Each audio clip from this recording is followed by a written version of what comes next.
a snowy Friday, and we're expected to get more throughout the weekend. Yes, we are. So we got to get an update now with Nicholas Snyder. Nicholas has got I feel like the pressure on his shoulders when it comes to this forecast, and it's been changing minute by minute on us. But Nicholas, I think now that we're kind of in that 3-day window here, that maybe you all are getting a closer picture of what we're going to be dealing with. And you briefed us this morning, and it didn't sound good. It sounds like it's going to be a mess. Yeah, it's not going to be the best looking weather. I do have good news for those of us, though. I've got brand new data in, so you're seeing never before seen forecast here on Studio 3. That's what you get here. But what we're watching is kind of two things. This high pressure system here in the northern plains is going to have a big impact on what our storm, which is making landfall off the Pacific Ocean right now, is going to do.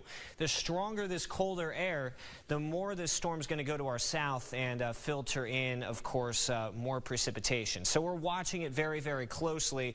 What we do know is that the biggest impacts still look to be along and north of I-64, and the main impacts are coming from ice and snow. It looks like we could see an ice storm out of this, which is something we do not want to see, definitely. This is our European model.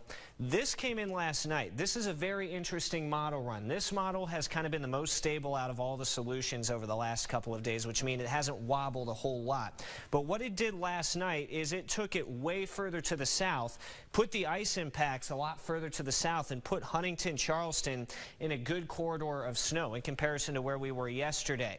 Now, the American model's still well up to the north. I'll show you that one right here.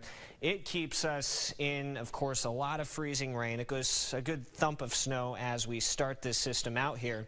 But notice how far this rain creeps up. I don't think either of these solutions are going to be what actually happens. I think we're going to see kind of a middle ground in between. But it's just an idea of how uncertain this system can get as we're moving forward here. This is what we're looking at with this storm.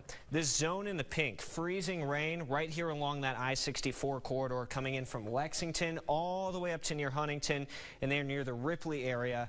Could be seeing an ice storm where we could be talking about power outs. We could be talking about very, very slick road conditions. Of course, in this blue area, heavy snow, definitely a possibility. If you're in Charleston, though, Logan, Pikeville, looks like rain's going to really limit your impact down there, which would be a good thing. Although near the Charleston area, things could change. I've updated our snow map ever so slightly. The new trends have this nudging a little bit further south. This means more cold air is going to be in our region, which would mean more snow for those of us into, let's say, Ohio or the river cities here, right along that battleground zone between the snow and the rain down here. Still expecting around 3 to 6 inches in the river cities up toward the Ripley area within this ice zone. Good thought of 3 to 6 here. Portsmouth up toward Jackson, Ohio, even toward Pomeroy, 6 to 8 inches. Pomeroy was originally in that 3 to 6. I shifted that further south because of the new data that just came in.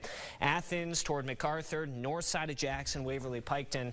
We're talking about up to a foot of snow as a definite possibility here. Within this dark purple, we're thinking of significant icing here. Big ice storm from Lexington through Huntington all the way up toward Ripley. Going to have to watch the trends on this. I think that ice is going to be the most tricky thing to forecast here. Of course, it's the highest impact thing we could see. But if the models continue to trend south, we could be talking about Charleston getting in on some of these impacts too, and more snow in Huntington. Of course, that's what we're looking at right now. Things could change. Tony's going to have more this afternoon. But those are my thoughts, I should say, latest on this system. As we get more of a clear picture moving forward here. So lots to talk about with this system. Absolutely. And Nicholas, before you go, ice is a whole different thing when you're dealing with it. Right. And we talked about this yesterday. I said, I remember the ice storms from a few years ago, and there were so many of us without power, for some of us more than weeks at a time. Do you think massive power outages could be the result of this if we do get some of that ice? Yeah, power outs are definitely a possibility here in the heaviest ice. We're talking a 1/4 inch or more of ice needed to really cause those power outages, and that's definitely in play here. Now, if you remember 2021, we had those storms come back to back. Right. This is only just one system. We're not going to see any sort of other ice storm come up a week later like we did in 2021. So that's the good news. They'll have a little bit more time to restore the power, but yes, power outages, especially I think in that Kentucky area where the icing is going to be a bit more significant, certainly a possibility here. Yeah, so use the next 24 hours or so to gather extra batteries, blankets, anything Yes. that Have that emergency kit you ready, just want to make just sure. in case. Yeah. So thank you so much, Nicholas, for giving us the latest here. Yes.